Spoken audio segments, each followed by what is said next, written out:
நான் உத்தரமேரூருக்கு போயிருக்கிறேன். உத்தரமேரூர்ல ஒரு காட்சி, திரௌபதி அம்மன் கோவில். இங்க இருந்து அங்க வரைக்கும் ஒரு சிலை போட்டிருக்கான், துரியோதனன் சிலை, மண்ல பெருசா இருக்கு, கிரீடம் எல்லாம். கால் கட்ட ஒருத்தன் நிக்கிறான், தெருக்குத்துக்காரன், ஃபுல்லா அரிதாரம்லாம் பூசிட்டு நிக்கிறார், அந்த இதெல்லாம் போட்டுக்கிட்டு. தலைமாட்டில் ஒருத்தன் நிக்கிறான், முரசு அந்த டம டம டம டமன்னு அடிச்சாங்க. உடனே அவன் அங்க இருந்து அவன் தலைமாட்ட நின்றுட்டு இருந்தவன் பீமன், காலடி நிறந்தவன் துரியோதனன், படுத்துட்டு இருக்கிற சிற்பம் துரியோதனன் சிற்பம். இதான் காட்சி. இது ஒரு சாமி கோயிலுக்கு முன்னால நடக்குது. அப்படி சுதை சிற்பம் கீழே கிடக்குது. முரசு அறிவிச்ச உடனே அங்கிருந்து ஓடி வரான் பீமன், இங்கிருந்து ஓடி போறான் துரியோதனன். 2 ரவுண்டு சுத்துறான். தலைமாட்டுல நின்னுட்டான் துரியோதனன். கால் மாட்டுல தொடையில ஒரு பெரிய பானை, அந்த பானையை ஓங்கி அடிச்சு உடைச்சான் பீமன். உடைச்ச உடனே அதுல இருந்து குங்குமம் வந்துச்சு. அப்படி ஒரு ஊதுகுழல் ஊதி உள்ளே இருந்து திரௌபதி அம்மனை வெளியில எடுத்துட்டு வந்து இந்த தலையில இருக்க அந்த குங்குமத்தை எடுத்து அதை தலையில வச்சு முடிச்சு போட்டு பூ வச்சு உள்ள கொண்டு போயிட்டாங்க அம்மனை. ஒரு பொம்பளை ஓடி வந்து அழுவுது, அது பானுமதி பெருந்திரள்வாள். இப்படி ஒரு காட்சியை பார்த்துட்டு என்னடா இது காட்சின்னு உட்கார்ந்து ஒரு அம்மா சொல்லிச்சிங்க என்ன நடந்ததுன்னு. துரியோதனனுக்கு எங்க அடிச்சா உயிர் போகும்? ஏன் வர எல்லாம் நமக்கு தெரியும், ஆனா ஏன்றது தெரியாது. ஏன்றது தான் இப்ப சொல்றேன். என்ன ஆச்சுன்னா, துரியோதனனை கொல்ல வேண்டும் என்று முடிவு செய்கிறான் கண்ணன், கிருஷ்ணன், சாமி. சாமி முடிவு பண்ணிருச்சு, இவனை இன்னைக்கு கொலை பண்ணிடணும்னு, பீமனை வச்சு கொலை பண்ணிடணும்னு. சாமி முடிவு பண்ணத அம்மா மாத்த நினைக்கிறா. நல்லா தெரிஞ்சுக்கோ, எழுதி வச்சுக்கோ. இன்னைக்கு நான் சொல்றேன், சாமிய நினைச்சாலும் உன் உயிர் போக கூடாதுன்னு உன் அம்மா நினைச்சானா சாமி கூட உன் உயிர் எடுத்துட்டு போக முடியாது. இந்த பலம் அம்மாவுக்கு உண்டு. ஆண் பெண் ஒழுக்கத்துக்காக உடலை பேணுகிறீர்கள்ல, பொண்டாட்டிக்கும் புருஷனுக்குமான உடம்பு இல்ல. இந்த உடம்பு யாருக்கு சொந்தம் தெரியுமா? உன் மனைவிக்கு சொந்தம் அல்ல. இதோ பெண் குழந்தைகள் இருக்கிறீர்கள், உங்கள் கணவன்மார்களுக்கு சொந்தம் இல்லை இந்த உடல். இந்த உடல் 10 மாதம் வயிற்றிலே பெற்று தந்தாலே அந்த தாய்க்கு உரியது இந்த உடல். இந்த உடலை கெடுத்துக் கொள்வதற்கு உங்களுக்கு தகுதியோ அனுமதியோ கிடையாது. கிடையாது. It is not yours. அவர்கள் உருவாக்கி தந்திருக்கிறார்கள். அதை கண்ணியமாக பேண வேண்டியதுதான் உங்கள் பொறுப்பு. அந்த தாய் காந்தாரி, அவ முடிவு செய்யறா, இன்னைக்கு கிருஷ்ணன் ஜெயிக்கிறானா நான் ஜெயிக்கிறானான்னு பாக்குறேன். பொறுமையில் சிறந்த பூமியும் உண்டு, பூமியை விஞ்சும் தாய்மனம் உண்டு. கோவிலில் ஒன்று, குடும்பத்தில் ஒன்று, கருணையும் தாய்மையும் கடவுளும் ஒன்று.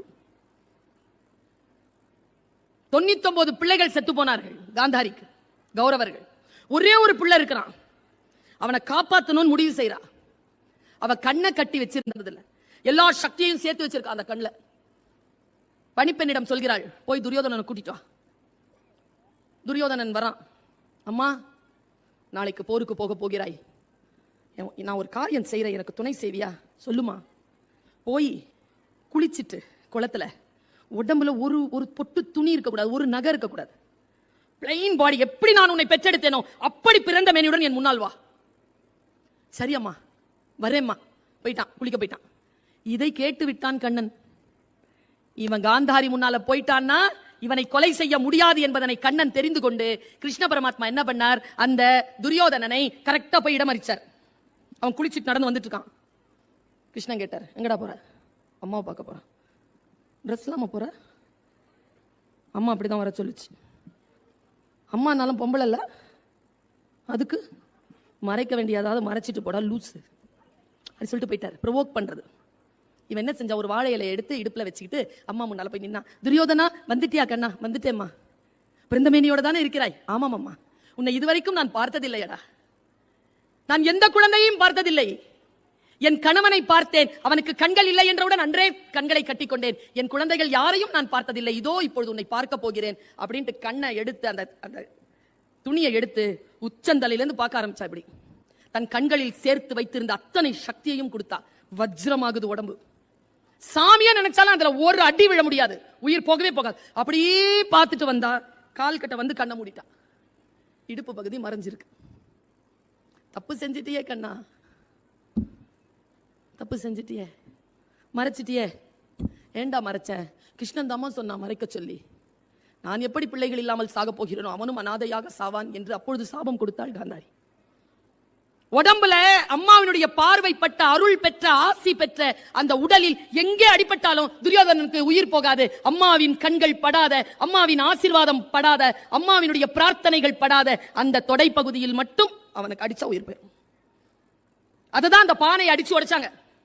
நான் உங்களுக்கு சொல்றேன், இது ஒரு குறியீடு தான். துரியோதனன் வாழ்ந்தானா, கிருஷ்ணன் இருந்தானா, அதுக்கெல்லாம் நம்ம போகல, எல்லாம் நம்பிக்கை தான். ஒன்று சொல்லுகிறேன், இந்த விழுமியம் நமக்கு சொல்லித் தருவது என்ன தெரியுமா? தாய் தந்தையிடம் எதையும் மறைக்காதீர்கள். நீங்கள் எதை மறைக்கிறீர்களோ அதை அந்த இடத்தில் உங்களுக்கான விபத்தும் ஆபத்தும் காத்திருக்கிறது. அந்த இடத்தை மட்டும் மறைக்காதீங்க. எதை மறைக்க வேண்டும் என்று நீங்கள் கருதுகிறீர்களோ அதனால் உங்களுக்கு வீழ்ச்சி வரும். பெற்றோர்களிடத்தில் என்ன விஷயங்கள் இருந்தாலும் இந்த வயதில் பெற்றோர்களிடத்தில் கண்ணியமாக நடந்து கொள்ளுங்கள். அவர்களிடத்தில் சத்தியத்துடன் நடந்து